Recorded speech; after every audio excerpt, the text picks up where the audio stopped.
Good morning and welcome to our symposium series.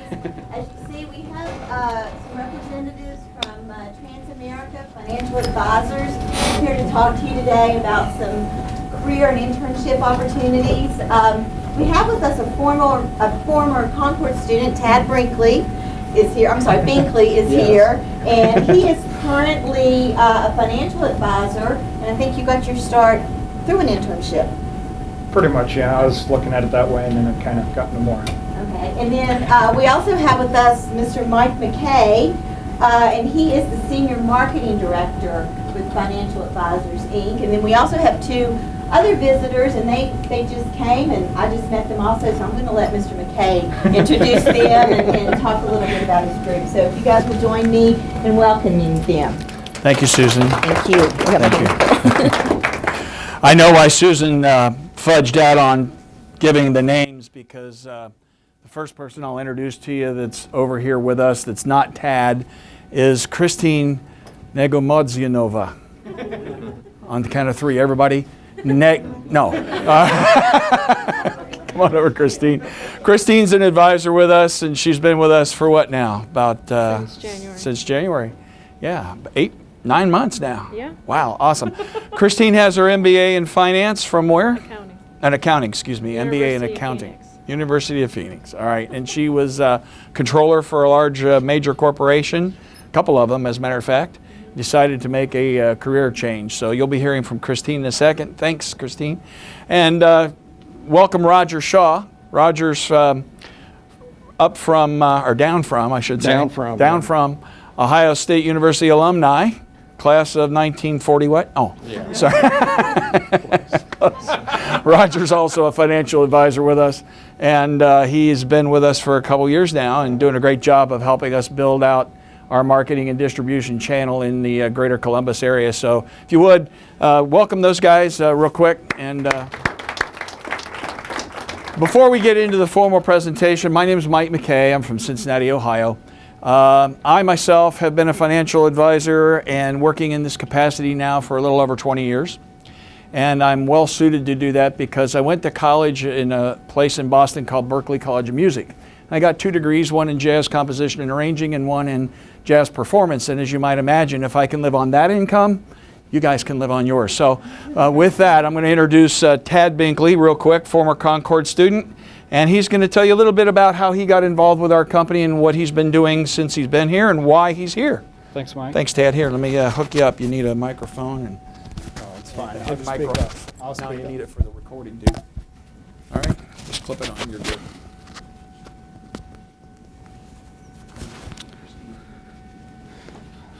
Well, I don't know if some of you guys still remember me, but I left Concord University in the summer of 2011 and decided to go back to Ohio, and it was getting expensive here.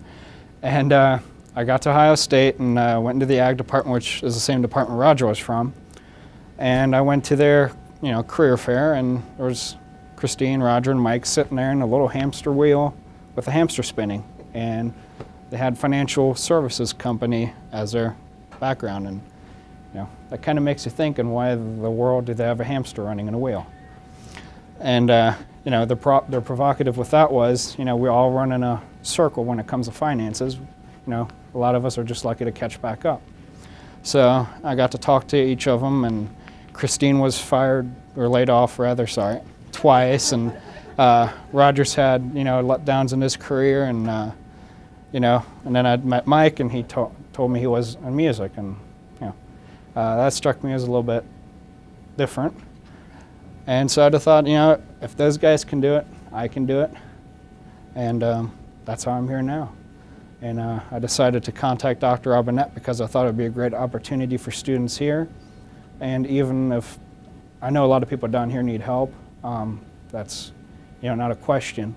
And I think we can definitely have a great impact in this state. But with leaving that, what was that? Oh, Christine, you can come on up now.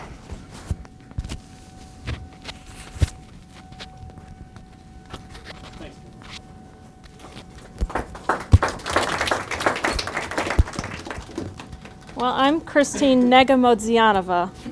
slightly different the way that Mike pronounces it. But I did come from the accounting world, and I was laid off 3 times. And I did everything right. I went to school, you know, I went and worked my way up the ladder, and I still, you know, got laid off. And so there's no guarantees in the world. So when I got introduced to this business through Roger. He's somebody I went to church with. He said, you know, I'm a recruiter for this company. Do you want to come and hear, you know, something about it? And I said, sure. I just gotten laid off. I'll hear about anything. So I found out about the company. We met at a Panera, you know, nothing official or anything.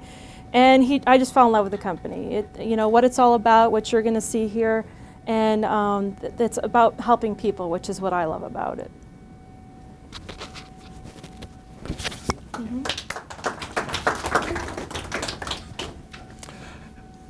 My name is Roger Shaw. I am a graduate from Ohio State University.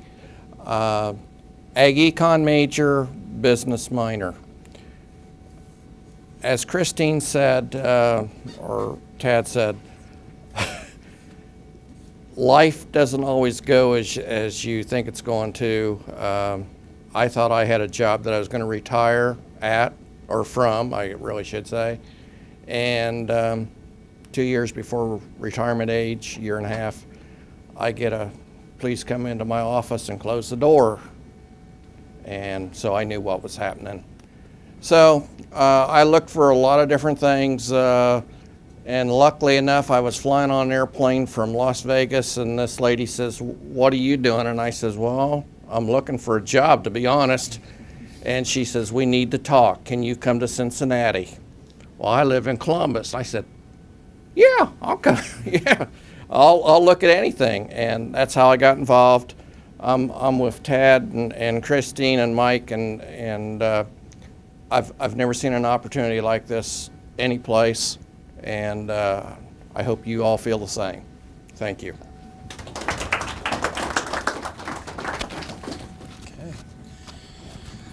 Well, now you're in for a rare treat. I don't know if it's a treat, but it's rare. Okay. You're going to have to spend the next little bit of time listening to me yap about what we do, who we are, how we do it, why it's important, and how it helps people, if that makes any sense. And then you guys might want to decide whether or not, you know, this kind of help is something you may want to get either now or when you're done with school, or if it's something you might want to look at as a possible internship or a possible career following school. So we're open to talking to you about lots of things. We've had a lot of people come and work with us part-time while they're in school still across the country, and have had a lot of success doing that. And then when they finally get done with school, they just kind of roll into a career with us. They don't have to do a job hunt. It's kind of an interesting concept. So I'm going to bring up a video real quick, and I wanted to share that with you. I had the opportunity to walk on the beach with this gentleman for about an hour and a half in Hawaii. Our company every year takes some of the top people and rewards them with a trip to Hawaii, not just you, but your entire family. And I was fortunate enough to do enough business and have enough clients and have enough associates that I was able to be rewarded one of those trips, and got to spend some time on the beach with this gentleman you're going to listen to for a few minutes. His name is Dan Charlier. He's a former U.S. Marine with the Old Guard, and spent some time in the service across overseas. And I'm hoping this thing is done buffering. We'll see what happens. But I'm going to let him talk to you a little bit about the company first.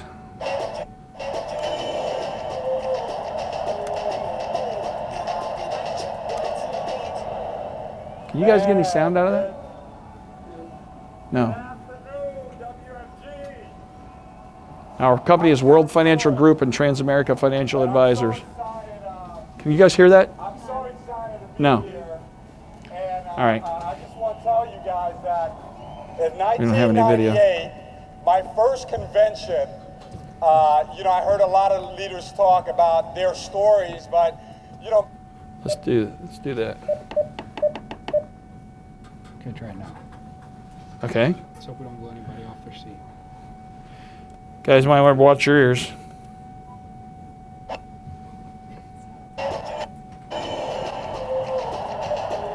I don't hear any sound out there. Yep. Let's try it again. Man, good. Wow. It's really unfortunate.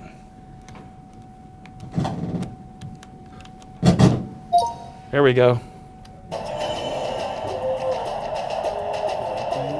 Still not it.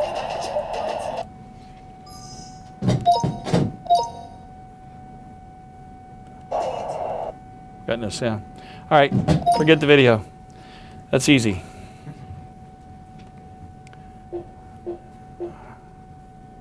So let's just go back to where I was before, and we'll forget about the video. It's unfortunate. As you could probably tell by listening to the little bit of noise and the people that were there, there's about 30,000 of our most successful friends in Las Vegas when he came on to speak. And Dan was going to tell you a little bit about what he was doing. But I'm going to go ahead and share with you the story of Transamerica Financial Advisors and who we are, where we came from, and all of that real quick. Transamerica Financial Advisors in the Transamerica Financial Group division was formed on January 6th of 2012. So we're a fairly new company. Transamerica Corporation, Life Insurance Corporation, has been around for a long time. The parent company, Aegon Corporation, who purchased Transamerica in 1999, has been around for ages. They are one of the 50 largest publicly traded corporations in the entire world, with stock trading on 6 exchanges throughout the world. They've got about $550 billion in assets, 28,000 employees, and about 40 million clients worldwide. So it's a fairly decent-sized company that owns us and operates us. But the thing we really love about our rich Dutch uncle is the fact that they push management decisions as far out to the field as they possibly can. So those of us closest to the fire are making those kinds of decisions and suggestions on how the company ought to operate. And so we really love that, in as much as they're very responsive to us. When we tell them we need something, all they want to know is, well, how much is it, and can you justify what we're spending here? And if so, they write the check, which is kind of nice, right? So we are talking about a financial services business platform. Now, what we're talking about is a way of doing business that is new and unique and different, okay, than the way most other financial services companies do business. When you say to someone, well, I'm a financial advisor, what do most people say? Yeah, you're another one of those guys, right? That's what goes through your head. You know, okay, I get that. There's been a lot of negativity out there about financial advisors and the stock market and Wall Street in general and all that stuff, especially in the economic problems that we find ourselves in. Okay. I got things popping up that shouldn't be. Okay. I'm not a technology person. I got to tell you that right now. Okay. But nonetheless, what we're going to do is share with you a little bit about the industry, what we do, why we're different, what makes us unique, and what the opportunities are, and how we help people, okay? So, what is this? What in the world? It canceled. What is it? Why does this thing keep popping up?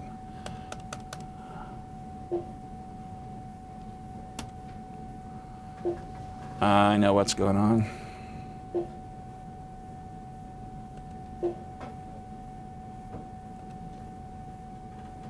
All right. That should stop all the extra noise. Speech dictation was on. All right. Now that we're back over here, we are in one of the largest industries in the world. In case you didn't know, financial services industry employs about 7.5 million people in the United States. It's a $63 trillion industry. Now you guys hear about the federal deficit being 16 trillion and counting, right? What time is it? It could be 17 by now. Seriously, can anybody sort of explain to me, what is $1 trillion? I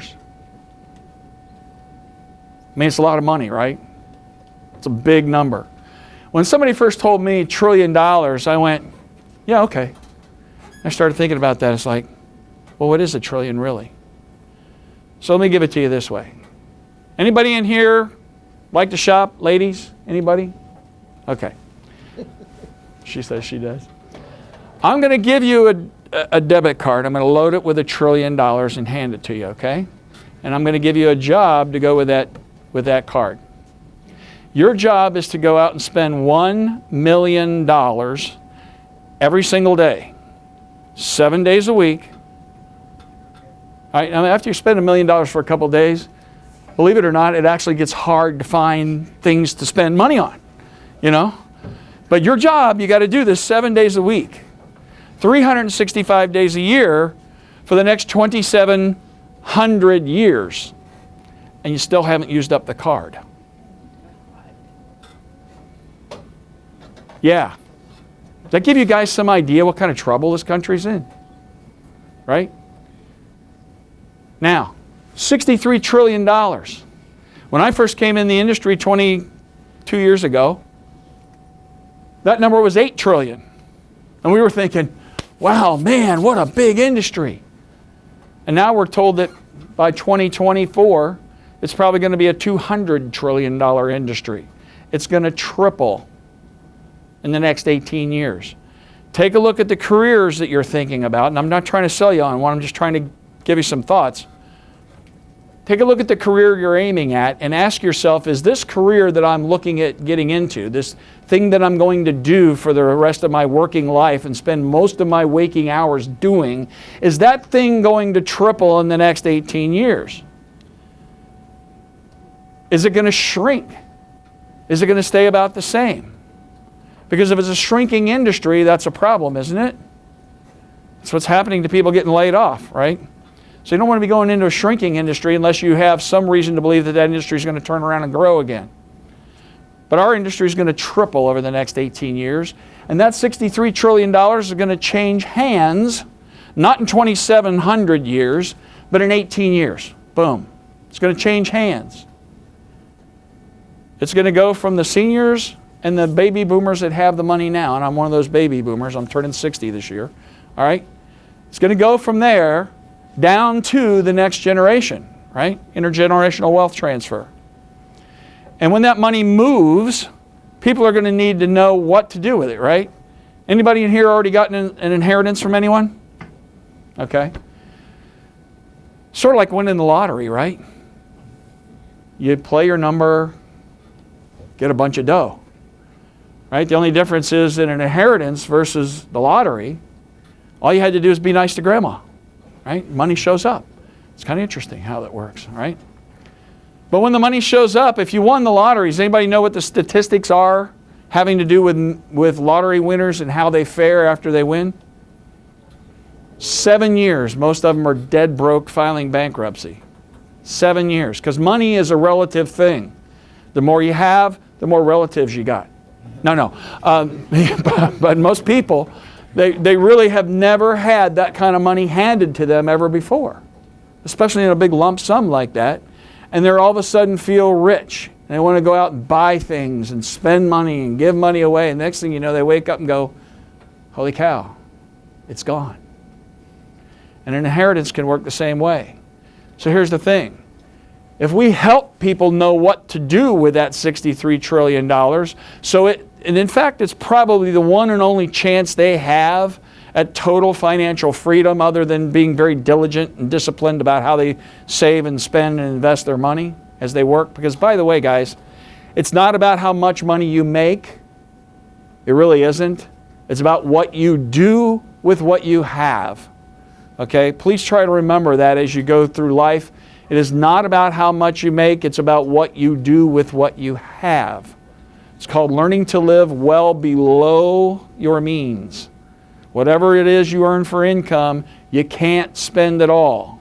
Because the only person that's going to take care of you down the road is the person in the mirror. Unless, of course, you'd like to be on a reservation out in Oklahoma someplace. Go out there and ask the Native American Indians how well the government took care of them. So understand that there's a lot of money changing hands here. But the thing that's interesting also in business is that every once in a while, a new idea will come to an old industry and forever change the way that industry does business. Does anybody doubt that? I'll give you a couple quick examples. Did McDonald's change the restaurant industry? How about Starbucks? Did they change the coffee shop? Walmart, did they change retailing? Right? What about Google? Did they change the internet? All sorts of things, right? I don't know if I'd be invested in Facebook right now, but you know. That happens all the time. And in our industry, it's a really kind of old, good old boy, stodgy kind of industry where a lot of people, you know, they don't like change. They kind of like things going along the way they are, predictable, safe. They're good with that. We're not. We're a revolutionary, cutting edge bunch of crazy folks. We actually think that we can go out and make a difference in this country by going out and showing people what they need to do in order to put themselves on the right track to be financially independent, so you're not dependent on anyone else, whether it's an employer, the government, anything. So you can be totally financially, personally independent. Okay? Think about living like that once. It's kind of freeing. There's a lot of people on the move. When we talk about demographic inevitability, what we're talking about is the fact that there is a lot of people who are either laid off like Christine, thinking they're going to retire like Roger, only to find out that somebody grabbed the rug and went, choo.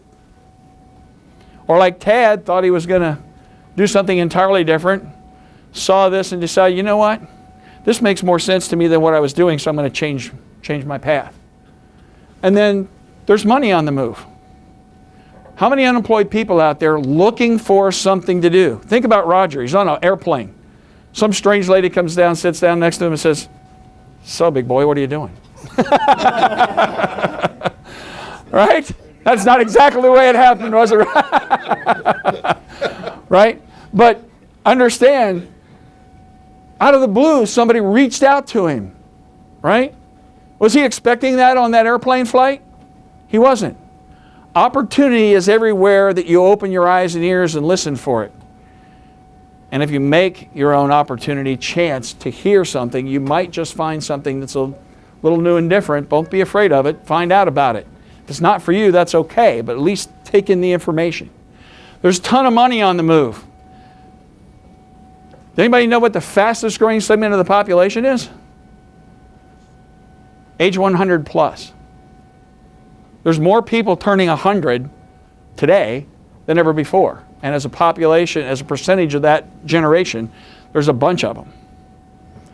That means what? They're still collecting Social Security, right? Still collecting Medicare, for the time being anyway, right, on those two things, until they run out of money, which won't be too much longer, okay? But they're collecting. Then you got their kids. How old are their kids? 80, okay? Their kids are still collecting Social Security, Medicare. And how old are their kids? They're baby boomers. They're getting ready to turn 65. And if the 100-year-olds keep living, and the 80-year-olds keep living, and the baby boomers keep living, there's a whole lot more of them than there are of you guys. Think about that for a minute. The population is aging. The baby boomers, of which I'm one, came about as a result of the end of World War II. As you take a look in the upper right-hand corner, the GIs came home from World War II. Boy meets girl, girl kisses boy. You guys know how that works, right? So we ended up with 92% of the women who could have a child did. That's an amazing statistic. 92% chose to have children. And the average one had 4. That's a lot.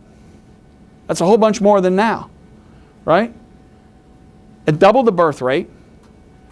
So all of a sudden we needed hospitals, nurses, diapers, toys, baby carriages, right? All this stuff had to be manufactured, had to be sold, had to be retailed, right? You see what happened in the economy? It was total growth going on all of a sudden. Needed all of this stuff, right? Anybody know about slinkies, hula hoops, Barbie dolls, Hot Wheels, right? All that stuff was invented for us guys. Man, we had a ball as kids. We really did. Then the Mustang was invented by Lee Iacocca working for Ford because he said, hey, the baby boomer kids, they're going to need a car. and they're going to really like this Mustang that I've designed. And then out from the Mustang came the Camaro, and I had a 70 Hemi Cuda when I graduated high school. I bought one with all my grass cutting money, right?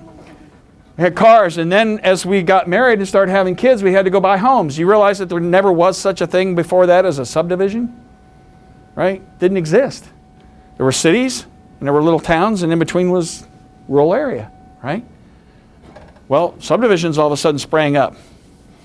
Guy says, hey, got all these people coming up, they need a home, we got to go out and build all these houses.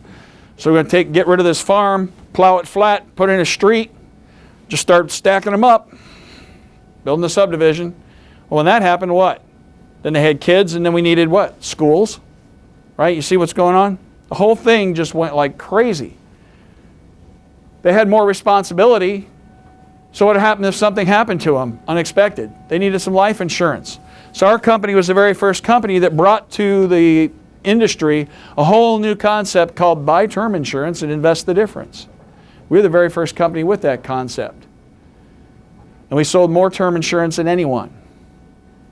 Sold more mutual funds than anyone. In fact, we're the ones that got the mutual fund companies to agree to take a small amount of money, because before that you had to have about $25,000 to open a mutual fund account. Now that was back when I was earning $1.10 an hour and gas was 20 cents a gallon. Okay? Think about that. Any of you guys go to work for $1.10 an hour? We got a sign-up sheet, right? No.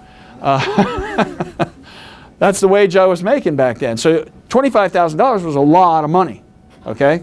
That was a lot of money. And so the only people that could actually buy a mutual fund were people that had a fair amount of money. So we broke that barrier and said to those companies, look, mutual fund companies are doing a great job for the wealthy, but here's the problem. Everybody's not wealthy. These people need a chance to invest too. We need you to lower that barrier of entry.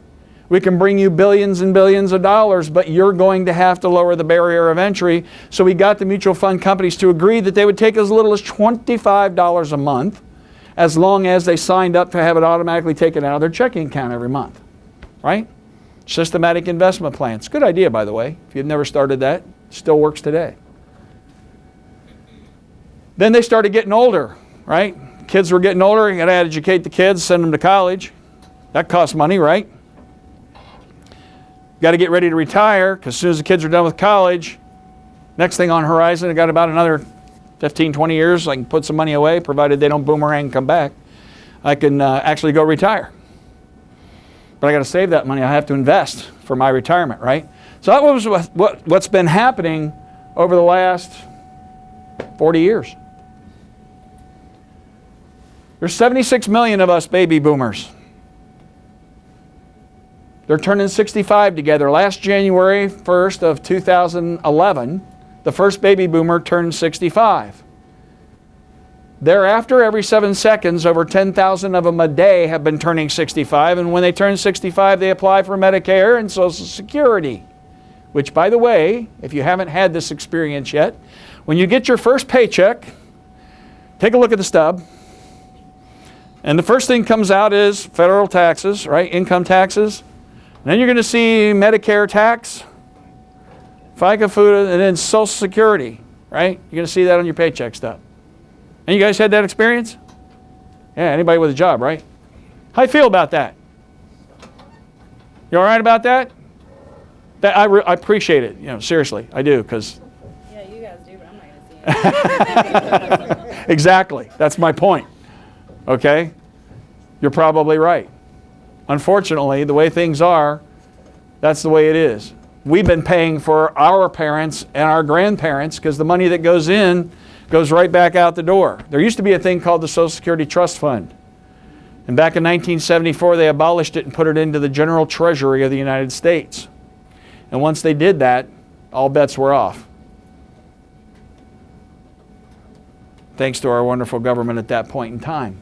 Now, I love the United States, don't get me wrong. I served my country too, and I love this country, but there's some things that need some fixing, seriously. But for the next 17 years, the baby boomers are going to be moving from their highest earning wages into retirement. Okay, so why is that important? Anybody know how many Gen Xers there are? 44 million. Does anybody see a problem? Whole lot of people collecting and not a lot of people paying in. So what do you think is going to happen to taxes? You think they're going to stay the same, go down, or go up? What do you think? They're going to go up, aren't they? I don't care who's in office. Doesn't really matter what your political affiliation is. You're not going to have much of a choice if they keep spending money the way they are. So you're going to have drastic cuts in spending to keep the taxes where they are, or we're probably going to see a combination of the two. Drastic cuts in spending, a little bit of increase in taxation. I don't know how they're going to fix it any other way. But that's not our discussion today. Number one fear of the baby boomer, living too long or dying. Nobody wants to die, right? But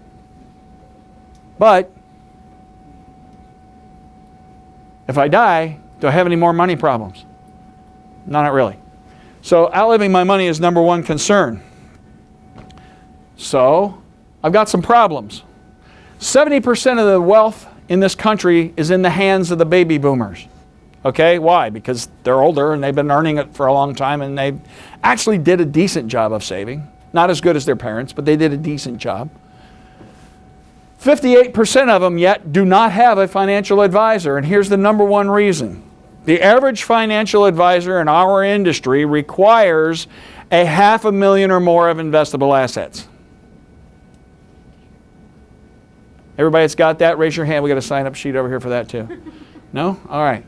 So, how many people do you think that is as a percentage of the population of our country? It's less than 15%. So the reason 58% of them don't have a financial advisor is because they don't think they have enough money to be able to hire one. First problem is they think they actually have to hire one. But they don't realize that the advice is free. We get paid from the assets. Okay? Now, they've got a problem. In the next 18 years, they've got to protect what they've got. Has anybody seen what's happened in the markets over the last decade or so? It's been kind of ugly, right? Up, down, like a jumping jack thing. So anyway, they've got to protect what they've got. They can't afford to lose it. That's their life savings, and they're out of time to work. They're done working. Okay? So can't lose any money from this point forward. I've got to grow it because why? Just because I retired, did inflation stop? No. So what's the price of gasoline done in the last 4 years? Gone from $1.60 a gallon to $4? That's just one thing. Everything else goes up in price too, right? So I've got to make enough growth in my account so that I can keep pace with inflation while I take money out for income. So let's see. I got to protect my money, I've got to grow my money, and I got to pull money out of it at the same time and make sure that all the money I have stays there. Pretty good trick, right? If you can figure it out.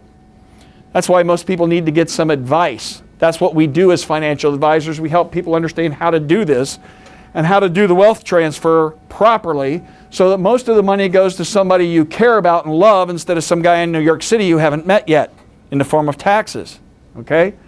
There's also a whole bunch of people who are turning 65 and saying, you know what? I'm not done yet. I got more in me. Right? I want to give more. I want to do more. I'm not done. So we hire a lot of those people and bring them into an encore career. What's great about it is they have a lot of experience. Right? They have a lot of wisdom about money, and they've seen things happen through a number of years, and they know how things sort of kind of work so they can give good advice to the people who need it. The other problem is the average baby boomer is going to live till about 90 years old or older. So if I retire at 65, I got 25 years that my life's savings, this nest egg that I have, has to remain in place, has to grow to outpace inflation, and has to provide me an ever-increasing income for the rest of my life so that I can live the same lifestyle while inflation continues to grow. Those are challenges that people face. That's what scares them. Imagine losing your life savings at 80 years old and being flat broke. You going back to work at 80? I don't think so. Here's the other problem. When the baby boomers entered the workforce, we talked about the traditional three-legged stool of retirement, meaning your company or government-sponsored pension plan, especially in a private sector, your company-sponsored pension plan. Now, a pension plan is not a 401k. A pension plan is a fully funded retirement that the company is the only one who contributes to it, the only one who funds it and keeps it going your entire life. Okay? That's a pension plan. It's called a defined benefit pension. Now, anybody know what just happened to Ford and GM retirees? They sent them a little check, said, here's your check. This represents the money we have saved up for your pension. But since interest rates have been so low, we can't afford to sustain your retirement. So we're going to hand you this chunk of money. Good luck with that. Hope it works out. Don't call us if it doesn't. Pensions are going the way of the dinosaur, and I would not be surprised if we see the State Teachers Association and we see the government do the same thing with pension plans. It's just too expensive these days. So, Social Security. If pensions are gone, hey, I'm going to live on my Social Security, right? My government retirement. Anybody think that's going to work out real well? In 2016, 4 years from now, it's projected that they would be paying more money out than they're collecting. Why? Because the baby boomers are moving into retirement. Their parents and their grandparents, some of them are still alive, still collecting, and there's 44 million people moving up to take 76 million people's place. Anybody vote for Social Security being here 20 years from now in its present form?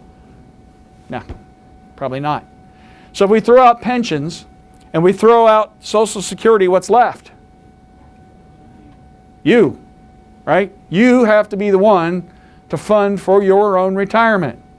And before they ever came up with Social Security, guess what? Our country was doing just fine before the government decided to enter the arena of retirement planning. Personal savings, your own 401k plan. Are you putting money in? If you're on faculty, a 403b or tax sheltered annuity plan. It's your money. You need to put it away. If you don't have something like that, you can put your own IRA in place or a number of other things. If you run your own small business or any kind of a farm business or whatever, you can create your own retirement plan. But you've got to do something for yourself, guys and gals. You really do. And you'll see in a minute why it's so important to start younger. But whatever it is, how many of you, by show of hands, how many of you got a class in high school, not on balancing a checkbook, on personal finance and investment management financial planning? How many got a class on that? Right. We teach all sorts of other stuff, don't we? Math, reading, all sorts of things. But we don't teach anybody how to take care of their money. So who do you learn it from? Mom and dad, right? Kind of watch what mom and dad did and sort of figure out, well, they're okay. They got food in their mouth, roof over their head, clothing, we're cool. But ask yourself, do you want to be where mom and dad are financially? And here's the other part. Your mom and dad don't want that for you. They want you to have better than that. They would like for you to learn more than they know, so that you can have a better life than they've had. That's why you're sitting in this classroom today, because they wanted more for you. Okay? Not that you don't too, but they want that for you. They'll do everything they can possibly to help you. Financial education is really important. Most people don't have it. They don't know where to get it. Those 4 states in blue, Virginia, Tennessee, Missouri, and Utah, are the only 4 states that require personal finance in high school. And of course, they are the states that have the most people in them in our country, right? Not exactly. So as a percentage of the population, it's very small in terms of people that have gotten a basic financial education out there. So one of the things our company really strives to do is provide education. We figure that if we give you good information, solid information, you'll make the right decisions. We don't have to sell you on anything. You'll make the right decisions. Oh, by the way, check out the bottom right-hand corner. That's important, right? 37 states are on it. All right. Let's talk about the Rule of 72 real quick. Anybody tell me the Rule of 72, how it works? Anybody know it? Got one? What? Nobody. Divides your return into 72 and tells you how long to double your money. Excellent. Thank you. Albert Einstein called that mankind's greatest invention and the eighth wonder of the world. It's the rule of compound interest. It's how it works, right? So if we took a $1,000 lump sum and we invested it at 5%, and we're not going to tax it, just invest it at 5%, and we left the money to invest for 10 and 30 and 50 and 70 years, and some of you are going, 70 years, man, I'm not going to be around. Yeah, you will. You guys are going to live longer, okay? You're going to be around for a while. That 1,000 will turn into 30,000, assuming you don't add anything to it or take anything from it. Okay? Now, little simple math. At 5%, if I have 30,000, how many people at 10% would say I have 60? Anybody? Nobody thinks you'll have 60. More or less than 60? More. How much more? Any guess? All right, hold on your seat. Is that a little bit better or a lot better? So if we could teach you how to move from earning 5% to 10%, would it make a difference in your life? Right? What about if we improved it just a tad more? We got 12%. Anybody want to hazard a guess on that one? Huh? At least $1 million, he says. How about almost 3? You guys understand, at the beginning it doesn't look like a big deal, right? 10 years down the road, 1,600, 2,500, 3,100, not a lot of difference. But if you leave it to continue to compound over time, because it's not about twice the interest rate. It's twice the number of doubles. 1 becomes 2, becomes 4, becomes 8, becomes 16, right? And so on. The longer you leave it, the bigger the doubles get, don't they? That's what happens. It gets huge later on. So put it away, forget about it, keep your fingers off of it, let it do its thing. Make the money work for you instead of you work for the money. Make sense? That's why it's important. Here's the other problem. Anybody know anybody that lost any money in 2008? Your parents lose any money in their retirement? Yeah. You lost some money? The interesting thing is that you talk to a lot of people and they say, well, you know, I lost about 30%. I gained 30%. I'm back to even. I'm good. Like, no, you're not. Doesn't quite work that way, does it? It takes 43% to get back to even from 30% loss. And the market dropped almost 60% from fourth quarter of 07 through first quarter of 09 before it started to recover. Almost 60%. In order to get back to even, I got to get what? 150%?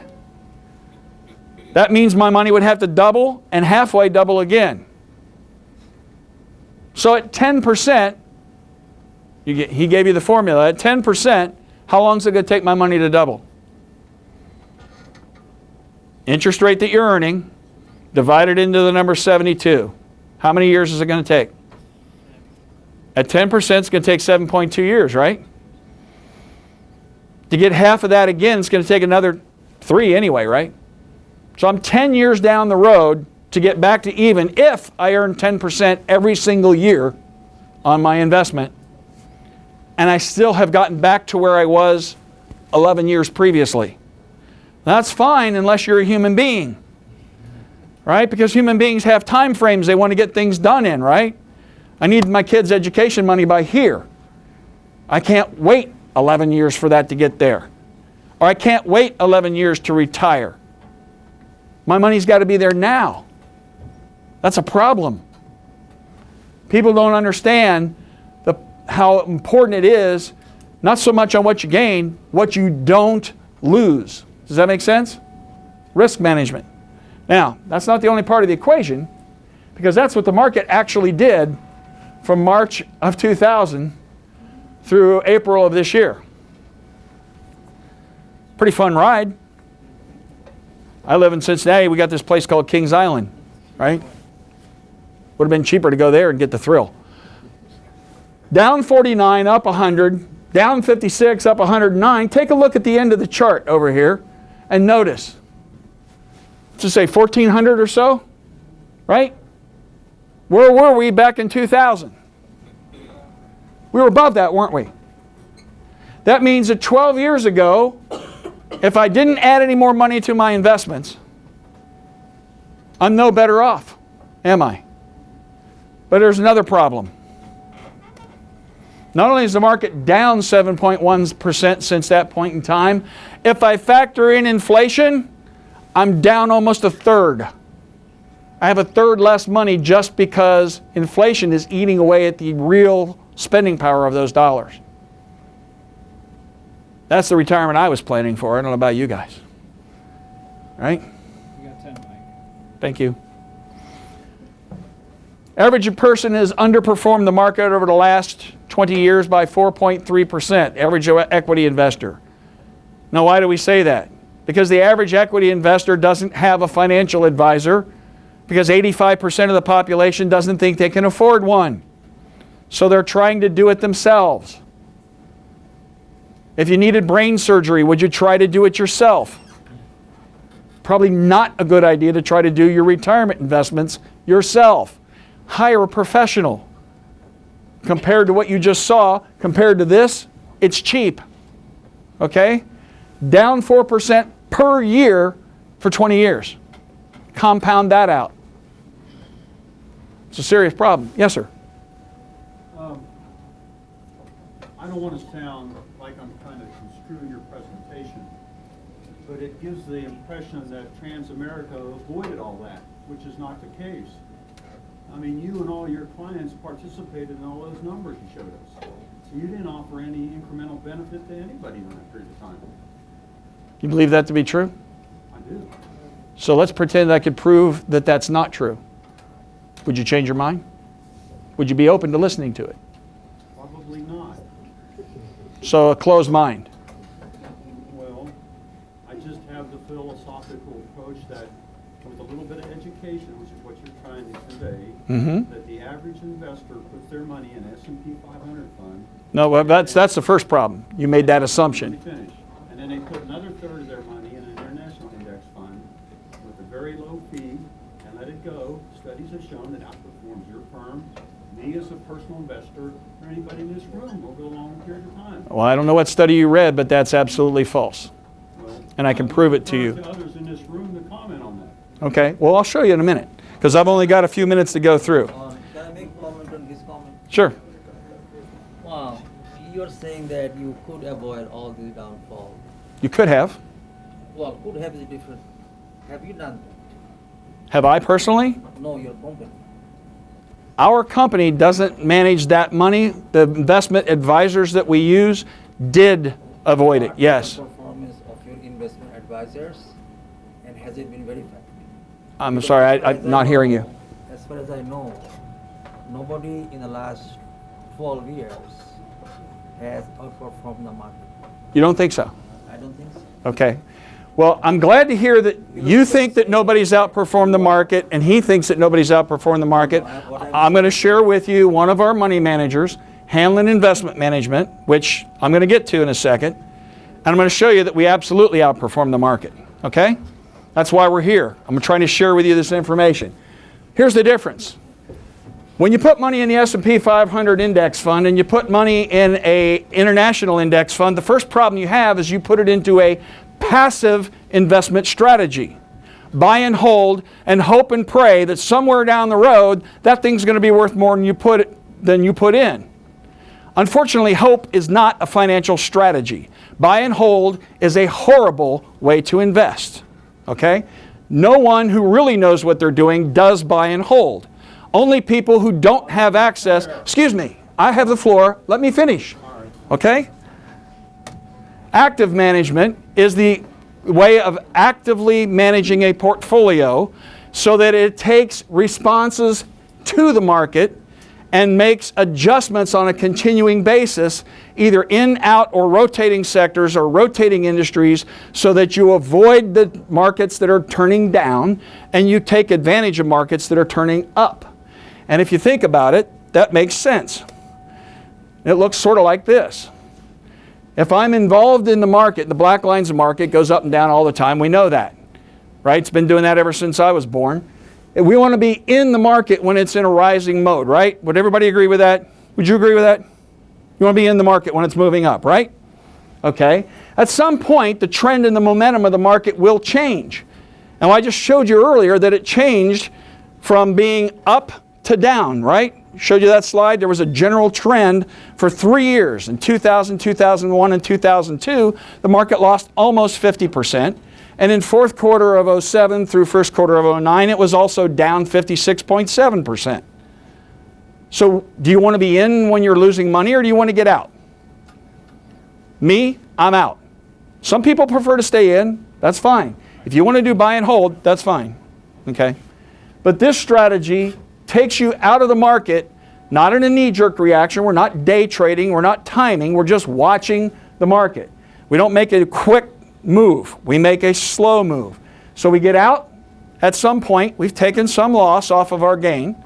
And we get in at the bottom, right at the bottom. No, we're not trying to time the market. Don't have a crystal ball, and I can't control the market. What I can do is buy in at a point when I know the trend has reversed and it's moving up. And here's Hanlon Asset Management. They bought and sold, and if you take a look at it, what you'll see is they did exactly what we were talking about on that curve, and that's one of our money managers. That's the way they managed money. Now, 2008, let's take a look at it. June 12th, 2008, they sold out of the market, went to cash. When they went to cash, they were not in the market. They did not experience the 57% drop that everybody else experienced. They experienced a little drop. As a matter of fact, that's their average annual rates of return. The market, the S&P, returned 2.21%. The average equity investor did 4% worse than that, so they were down 2 on average. Inflation was 2.5%. Mr. Hanlon, net of fees, gave you those kinds of results on an average annualized basis. Now, I don't know about you, but I would call 10% significantly outperforming the market of 2.21. Those are actual audited results. And if you know anything about beta and what risk is the risk of the market relative to the S&P 500 if you're in the equity markets. We're talking about somewhere between 82% and 63% less risk than the market. Why? Because part of the time we're out in cash. Why are we out in cash? Because the market's not trending in the right direction. I don't know about you, but I don't want to be in the car that has the gas pedal stuck at 85% and no brakes. It's a little dangerous, right?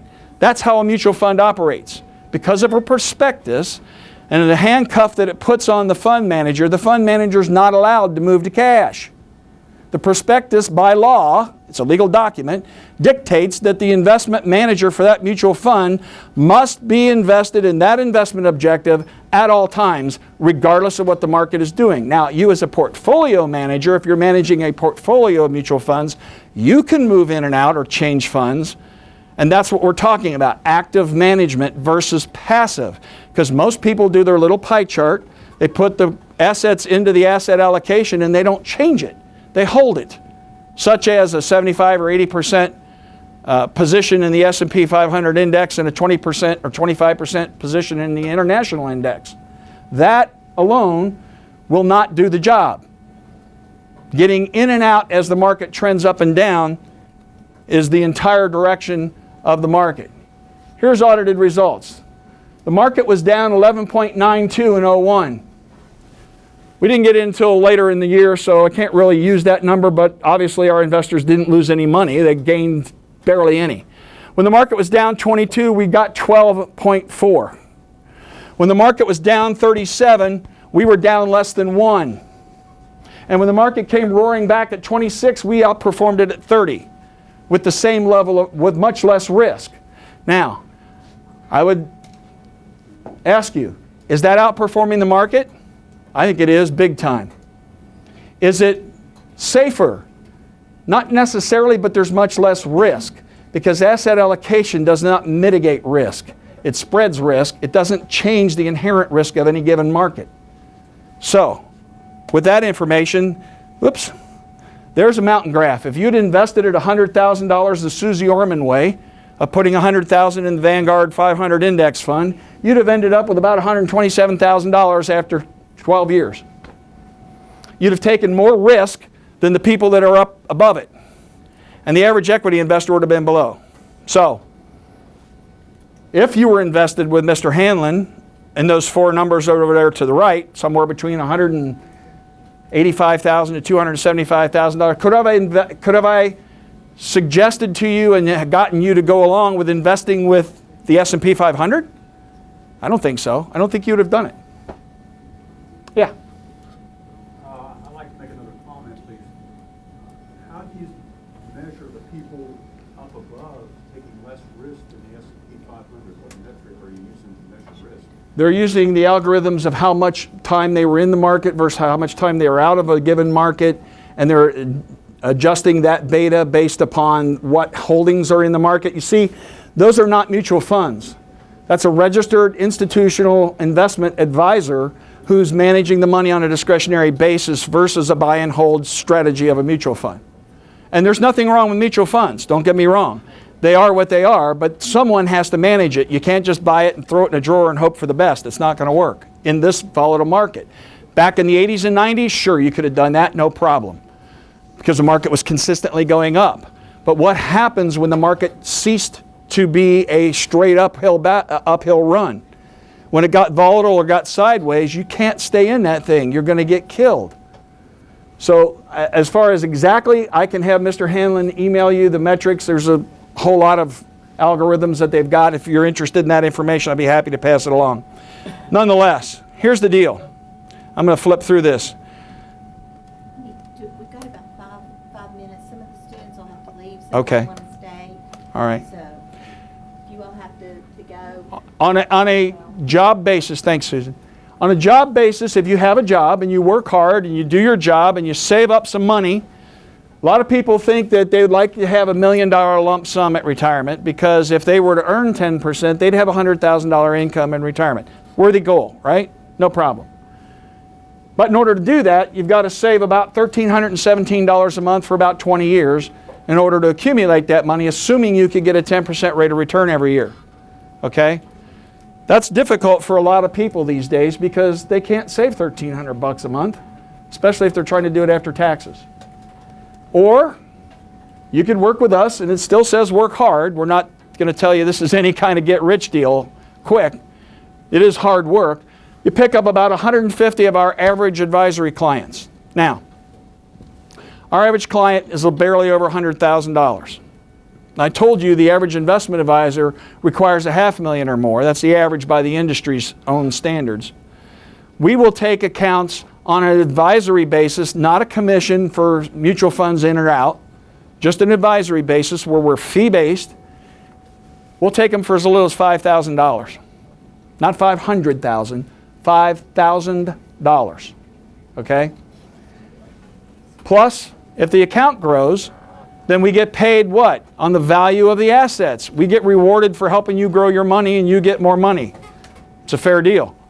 So if you have 150 average investment advisory clients, you can earn yourself $100,000 from those fees that are charged every year for you helping the client stay on track, stay in the right place. We are advocates.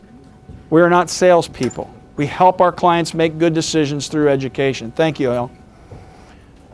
So which one's more likely to happen to you? I don't know. But I can tell you this. We are very different by design than the average financial services company out there. We are driven by the demographics of our industry. We understand what's happening and who really needs help, which is most average people, average and ordinary people, really looking for some help and some advice. And we believe that we're in a position to dominate because we are currently the 7th largest company, and we're growing like crazy, and we're looking for more associates to help us.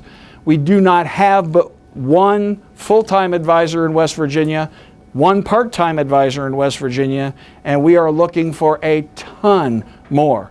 Why?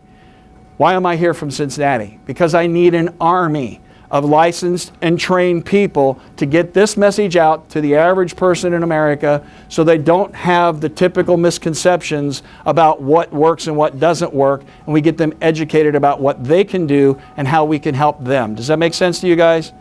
So if you have any interest in finding out more information, do us a favor, fill out that form on your desk, give it to one of the people here. I want to thank you for your time and attention, and it's been a pleasure. Thanks a lot.